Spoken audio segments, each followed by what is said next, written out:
안녕하세요, 청취자 여러분. 자, 오늘 저희가 좀 깊이 살펴볼 자료는요, 다니엘서 연구입니다. 네, 안녕하세요. 그 중에서도 특히 이제 다니엘서 1장을 중심으로 해서 이 성소라는 개념하고 또 보이지 않는 어떤 영적인 큰 성, 이런 관점에서 그 의미를 한번 파헤쳐 보려고 합니다. 네, 아주 흥미로운 주제죠? 다니엘과 그의 친구들이 왜 바벨론으로 끌려가게 됐는지 그 역사적인 배경하고 또 그 속에 담긴 좀 더 깊은 영적 교훈을 이해하는 게 오늘 저희 목표입니다. 좋습니다. 먼저 그 역사적 배경부터 좀 짚어볼까요?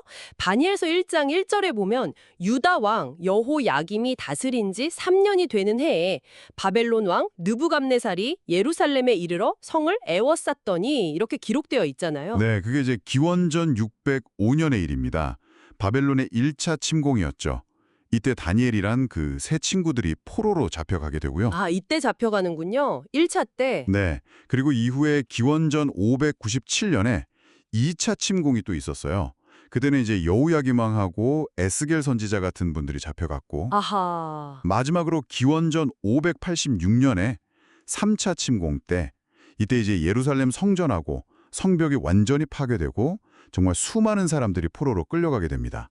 열왕기하 25장에 그 참상이 잘 나와 있죠. 그렇군요. 그러니까 다니엘서 1장은 크게 두 부분으로 나눌 수 있다고 자료는 설명하던데요. 맞습니다. 1절부터 7절까지는 뭐랄까 하나님의 성전을 향한 사탄의 공격? 이걸 보여주고 8절부터 마지막 21절까지는 뜻을 정한 그 네 젊은이를 통해서 그 도전에 대응하시는 하나님의 모습.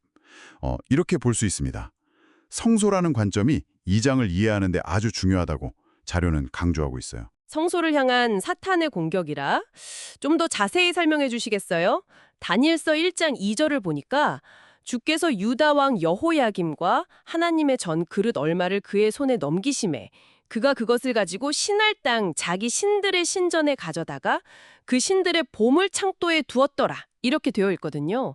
이게 어떤 의미인가요?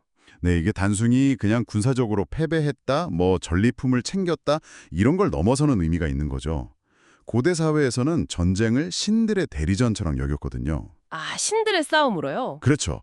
그러니까 이건 바벨론의 주신인 마르두기, 이스라엘의 하나님 여호와를 이겼다. 이런 걸 상징적으로 선언하는 행위였어요. 와, 굉장히 충격적인 선언이네요. 네, 잔류에서는 이걸 더 나아가서 하나님의 구속 계획의 청사진이라고 할 수 있는 성소, 이걸 향한 사탄의 어떤 지속적인 공격 전략의 일부로 해석합니다.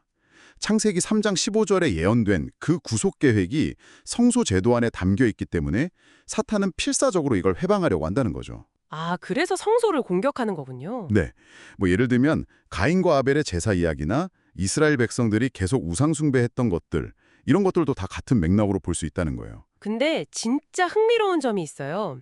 자료에서 인용한 책 고대 이집트와 바벨론의 종교 459페이지를 보면요. 바벨론의 그 주신전 에사길라 있잖아요.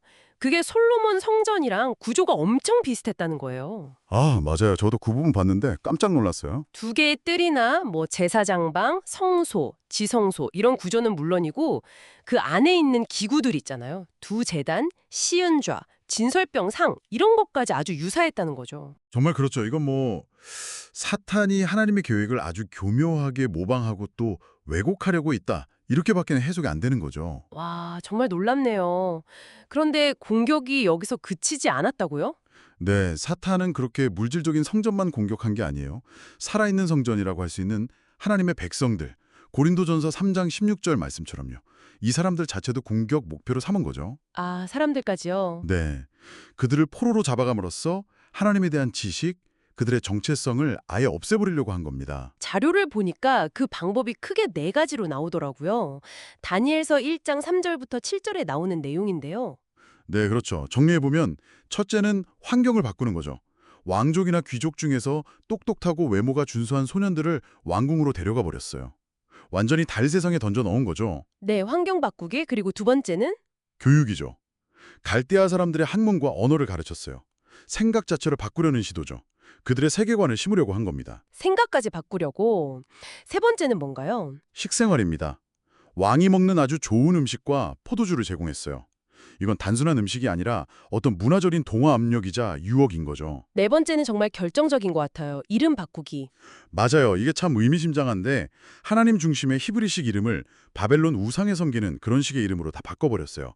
예를 들어서 다니엘은 하나님은 나의 재판장 이런 뜻인데 벨드사살, 벨신이 그의 생명을 보호할 것이다. 뭐 이런 식으로 바꿨죠. 하냐냐는 여호와는 은혜로우시다 인데 사드락 달의 신을 경배하는 자로, 미사엘은 누가 하나님께 속하였는가 인데 메삭 포도주의 여신에게 몸바친 자로, 아서랴는 여호와께서 도우신다 인데 아벤누고 느고의 종으로요.